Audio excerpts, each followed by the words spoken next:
النبي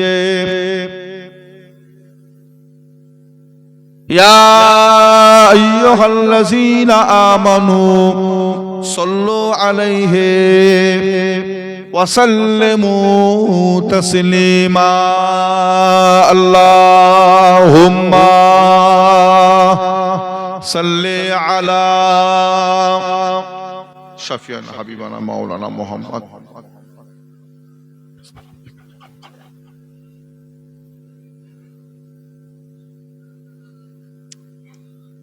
मोहब्बत साथे अल्लाहुम्मा सल्ली अला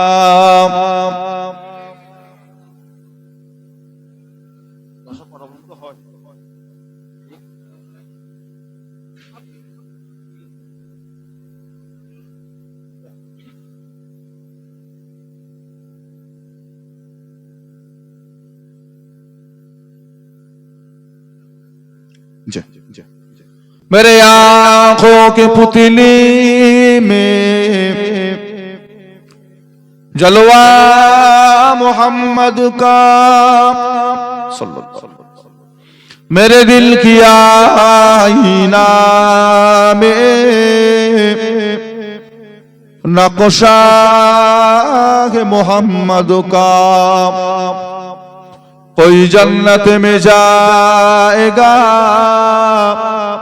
कोई दोज़ख में पहुंचेगा मदीने की तरफ दौड़ेगा दीवाना मोहम्मद का अल्लाहुम्मा सल्ली अला तो बेस्टा कमी दे টোনটা একটু বাড়িয়ে দেন শাফিয়ানা হাবিবানা আল্লাহুম্মা সাল্লি আলা শাফিয়ানা হাবিবানা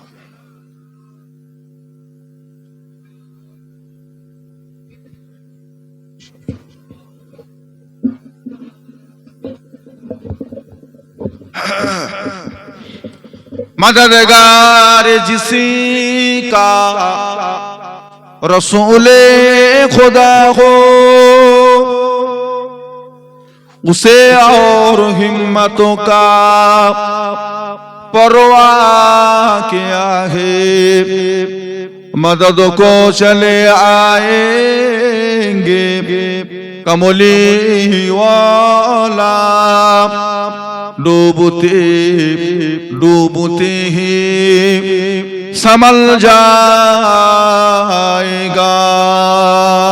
अल्लाहुम्मा सल्ली अला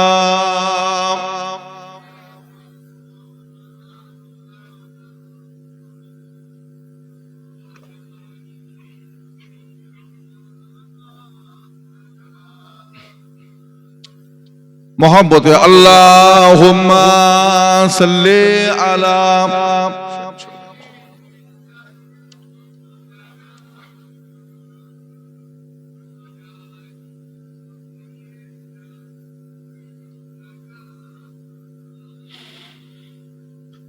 मुझे नाज है अपना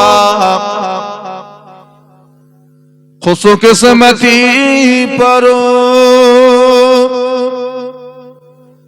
मेरे हाथों में है दामने मुस्तफा की न गम है भुमर का न तूफा की परवाह मैं डूबूंगा फिर भी किनारा करूंगा अल्लाहुम्मा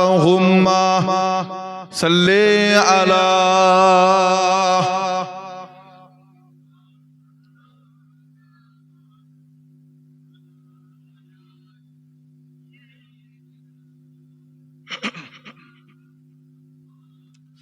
ला मक़सूदा इल्लल्लाह ला मौजूदा इल्लल्लाह লা মাতলুবা ইল্লাল্লাহ লা মাহবুবা ইল্লাল্লাহ লা ইলাহা ইল্লাল্লাহ লা ইলাহা ইল্লাল্লাহ ইল্লাল্লাহু মুহাম্মাদুর কলেমা সঙ্গের সাথী কলেমা গোরের বাতি পর কলেমা দিবারাতি কলেমা বিনেই নেই কো গতি লা ইলাহা ইল্লাল্লাহ লা ইলাহা ইল্লাল্লাহু মুহাম্মাদুর রাসূলুল্লাহ আল্লাহুম্মা সাল্লি আলা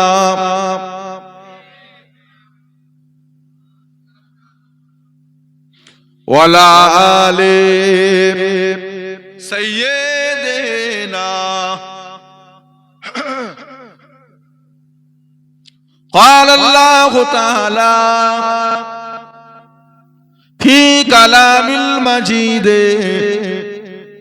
والفرقان الحميد وإذ قال ربك للملائكة إني جاعل في الأرض خليفة وقال الله تعالى أيضا في كتابه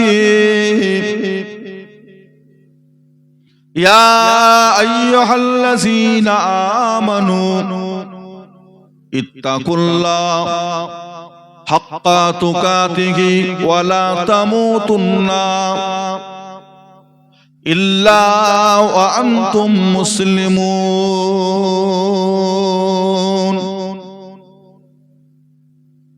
وقال الله تعالى في آية أخرى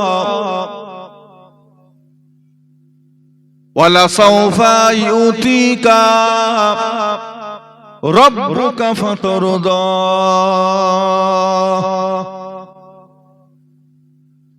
قال رسول الله صلى الله عليه وسلم ولنفسك عليك حقا ولزوجك عليك حقا ولجسدك عليك حقا فمن رغب عن سنتي فليس مني وقال النبي صلى الله عليه وسلم إن الجنة حرمت على الأنبياء حتى تدخلها أمتي على الأمم حتى تدخلها أمتي وقال النبي صلى الله عليه وسلم من قال آخر كلمات لا إله إلا الله دخل الجنة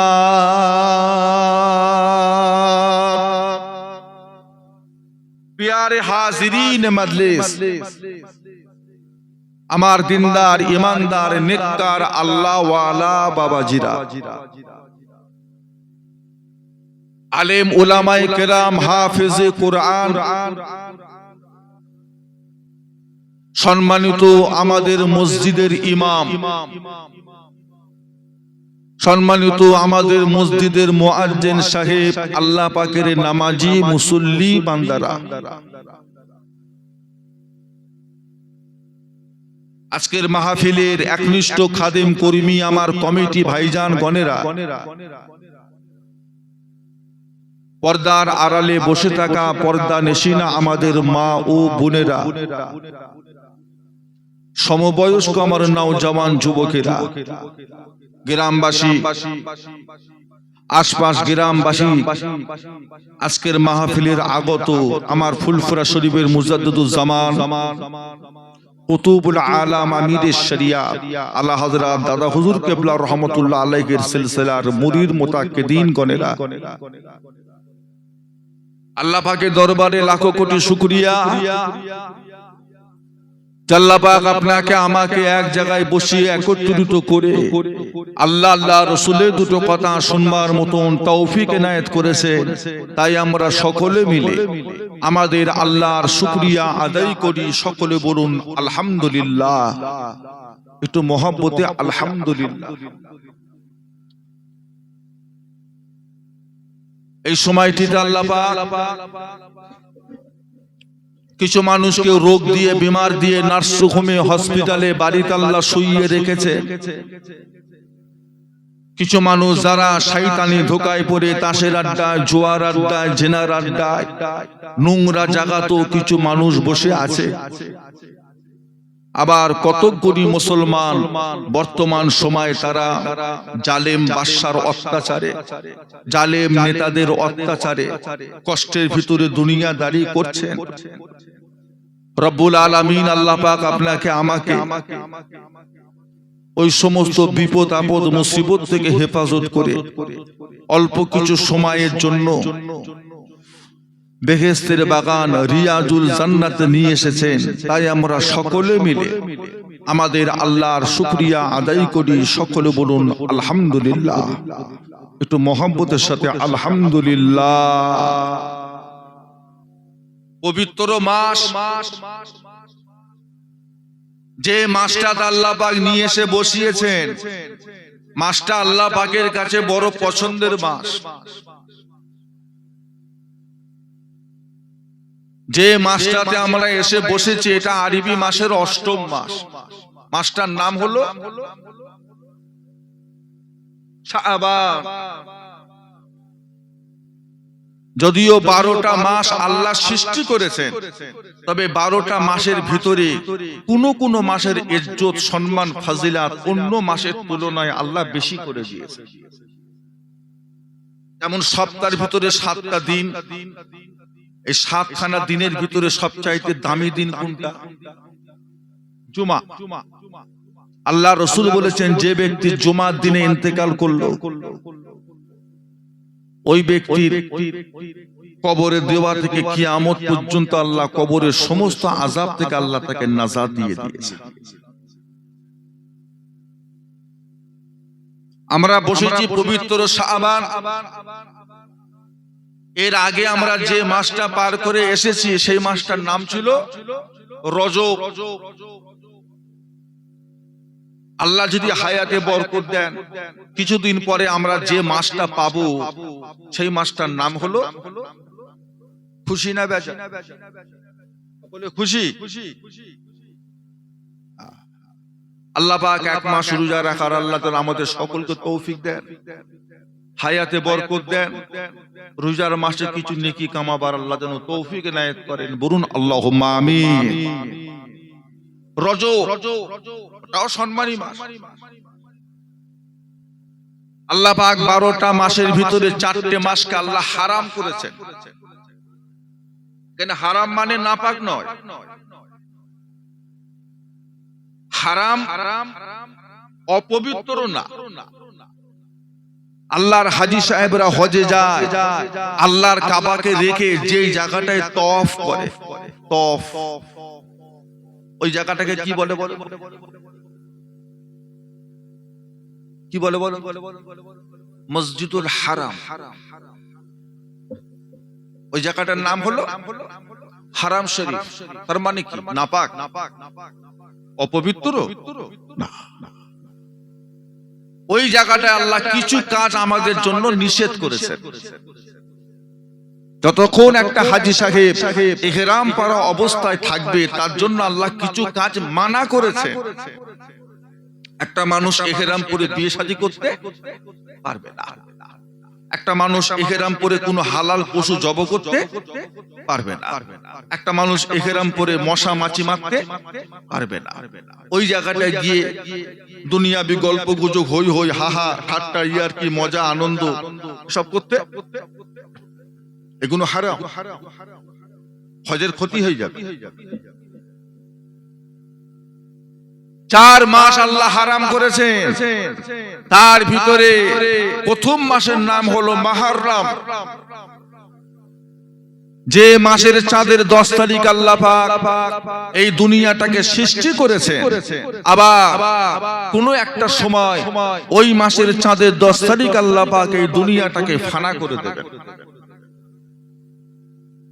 আল্লাহ রাসূল বলেছেন, যে ব্যক্তি মুহররমের চাঁদের 10 তারিখে একটা রোজা রাখবে, ওই ব্যক্তির পিছনের 1 বছরের গুনাহ আল্লাহ এমনি মাফ করে দেবে। তো সকলে মিলে বললেন সুবহানাল্লাহ বললে গুনাহ হয়?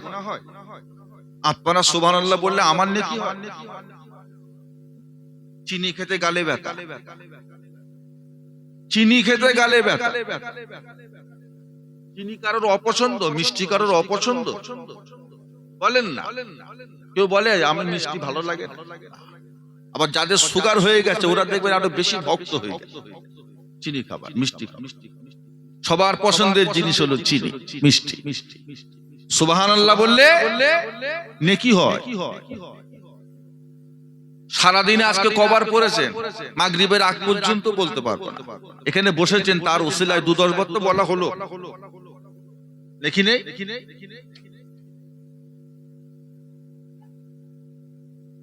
পবিত্র মুহররম মাস, ওটা আমাদের কাছে বড় খুশির মাস।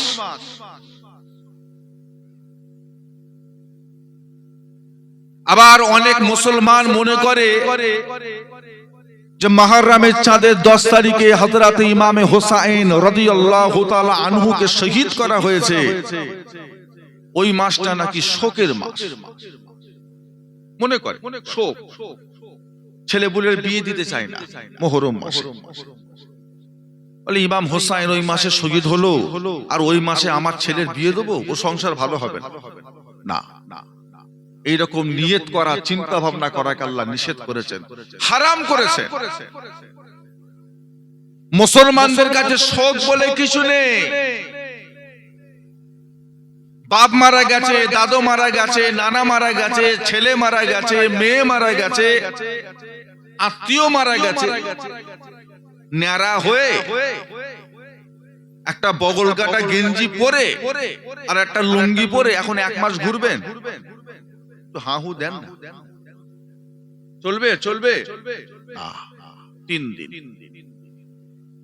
আপনি শোক করবেন, ঠিক মতো খাওয়া দাওয়া করলেন, দাড়ি গোঁফ শেভ করলেন, পরিষ্কার পরিচ্ছন্ন নতুন জামা কাপড় পরলেন না, 3 দিন। ঠিক আছে? আপনার আত্মীয় হয়, একটা সম্পর্ক ছিল, ব্যথা পেয়েছেন, দুঃখ পেয়েছেন, 3 দিন। এর পরে যদি 4র্থ দিন হয়ে যায়, ওটা শরীয়তে হারাম হবে। প্রতি বছরে বছরে ওই দিনটায় আপনি শোক করছেন, ওটা শরীয়তে হারাম হবে। তবে কারোর স্বামী যদি মারা যায়, তাকে শরীয়তে হুকুম হলো ওই মহিলাটা যদি অন্য কোথাও বিয়ে শাদী যদি করতে চায়, সেখানে শরীয়ত বলেছে তাকে অপেক্ষা করতে হবে 4 মাস 10 দিন। ওই মহিলাটা অন্য কোথাও বিয়ে করতে পারবে না, 4 মাস তারপরে বিয়ে করবে।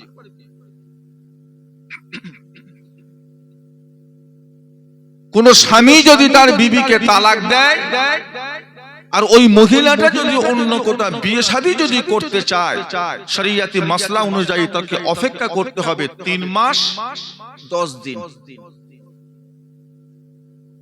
এটা আম হুকুম। আম মানে জনসাধারণ। সকল মানুষ, এটা আম কথা। যখন আমি বলবো এর ভিতরে হাজী সাহেব কটা, তখন কিন্তু এই হুকুমটার আম নয়, এটা হলো খাস। এটা হলো খাস।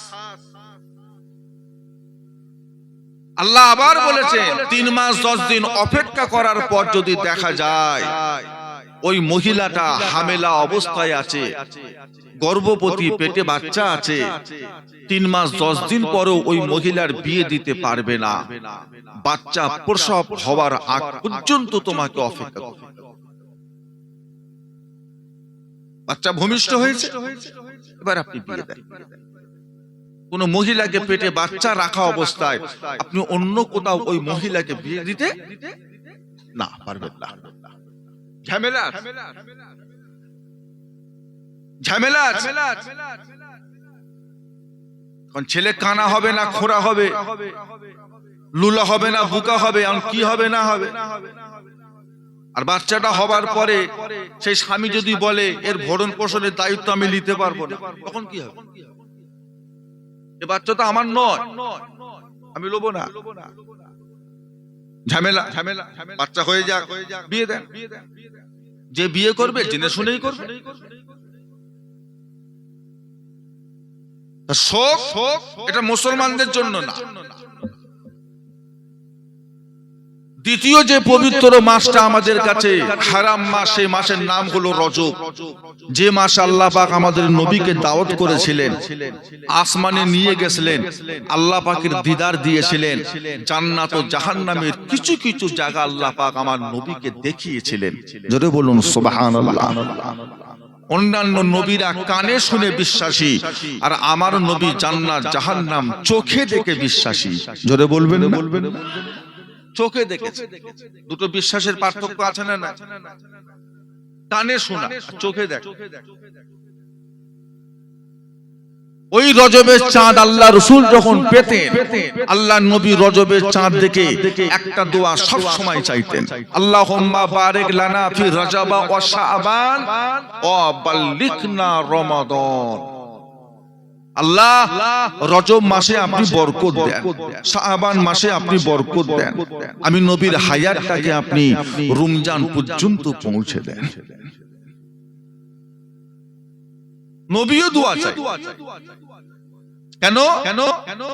না আল্লাহ রজবের চাঁদ দেখবো, শাবানের চাঁদ দেখবো, আর রমজান পাওয়ার আগে যদি ইন্তেকাল হয়ে যায় মনে একটা দুঃখ রয়ে যাবে। রমজানের একটা ফায়েজ, রমজানের একটা বরকত, ওটা যদি হাসিল করতে না পারি মনে একটা।